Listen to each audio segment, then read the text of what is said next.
लोकसभा चुनाव में फैजाबाद सीट पर हार का सामना करने वाली बीजेपी ने 6 महीने बाद अयोध्या की मिल्कीपुर सीट जीतकर एक तरह से हार का बदला ले लिया है। समाजवादी पार्टी के साथ पूरे विपक्ष ने राम मंदिर की प्राण प्रतिष्ठा के बाद अयोध्या यानी फैजाबाद लोकसभा सीट पर हुई बीजेपी की हार के बाद जिस तरह से सांसद अवधेश प्रसाद को पूरे देश के सामने पोस्टर बॉय की तरह पेश किया था, बीजेपी के लिए ये जीत उसके जवाब की तरह भी है। मिल्कीपुर में बीजेपी की जीत के बाद कहा जा रहा है कि 6 महीने में योगी ने समाजवादी पार्टी से अयोध्या में मिली हार का बदला ले लिया है। लोकसभा चुनाव में फैजाबाद सीट पर मिली हार के पीछे हुई गलतियों से सबक लेकर बनाई रणनीति ने बीजेपी को मिल्कीपुर विधानसभा सीट पर जीत दिला दी है। लोकसभा चुनाव में समाजवादी पार्टी ने अयोध्या न काशी, इस बार अवधेश पासी का नारा चलाया था।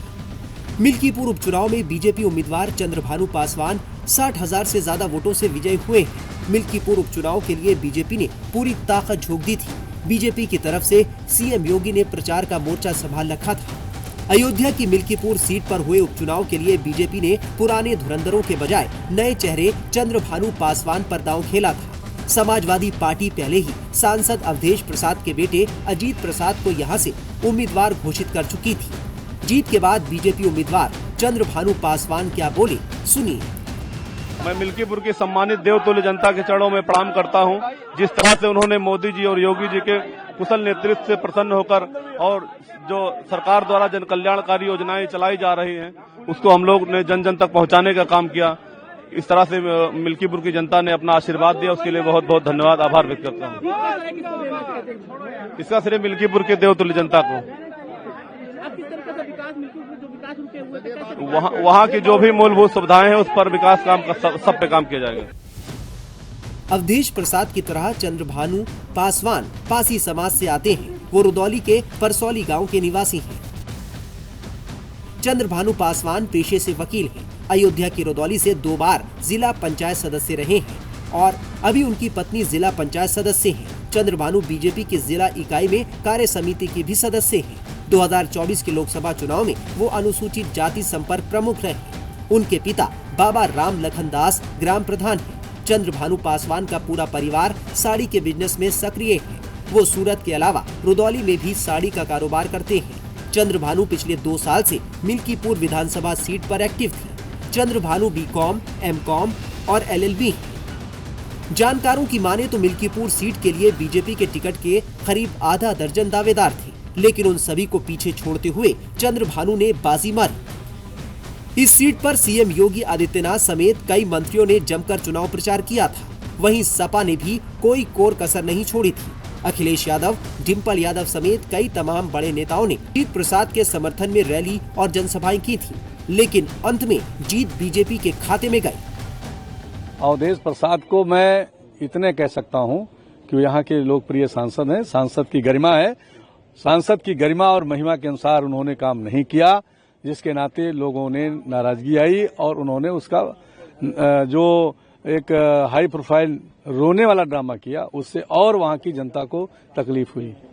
कोई सांसद चुनता है रोने के लिए, कोई सांसद चुनता है ड्रामा करने के लिए।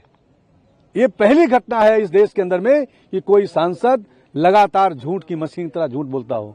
ये पहली घटना है कोई सांसद जहां जिस ऐसी निंदनीय घटना में जाने के बाद मदद करने के बजाय केवल रोने का काम। ये जनता है, सब जानती है और उसका बदला लेती है। यही हुआ है इस उपचुनाव में।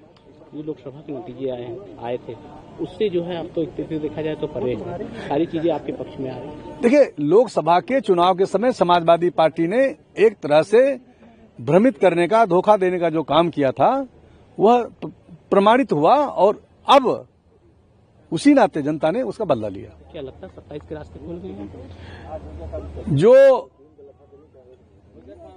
प्रदेश और देश की सरकार पूरे एजेंडे के साथ काम कर रही है, उस सरकार का विकास का एजेंडा प्रभावी है। 31,000 करोड़ से ज्यादा का यहाँ पर अयोध्या वासियों का दिया गया सौगात आज मैं पूरी तरह से कह सकता हूँ वो फलीभूत हो रहा है और अयोध्या वासी पूरी तरह से भारतीय जनता पार्टी के साथ है, मोदी जी के साथ है, योगी जी के साथ है। क्या लगता है विकास का चक्का फिर आगे बढ़ रहा है? विकास का चक्का दूनी गति से बढ़ेगा और मिल्कीपुर के गांव-गांव, घर-घर में विकास की योजनाएं पहुंचेंगी। बता दें कि पिछले दिनों एक प्रेस कॉन्फ्रेंस के दौरान सांसद अवधेश प्रसाद फपक कर रो पड़े थे, जिस पर बीजेपी ने तंज कसते हुए अवधेश प्रसाद पर पलटवार किया था।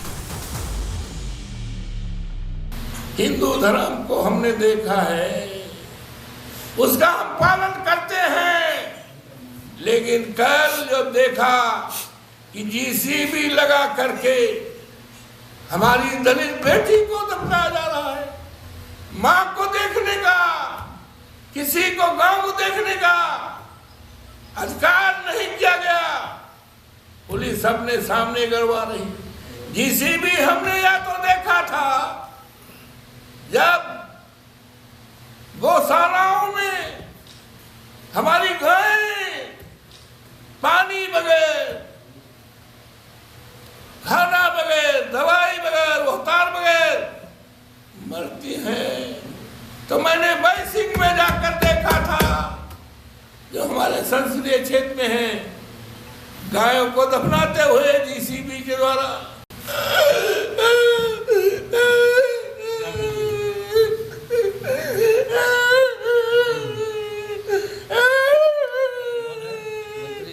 मेरा दिल नहीं कहता, मेरा दिल नहीं कहता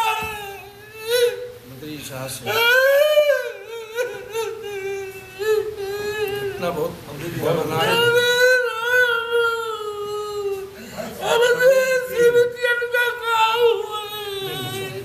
अरे बिटियन का भैया, अरे राम, अरे राम,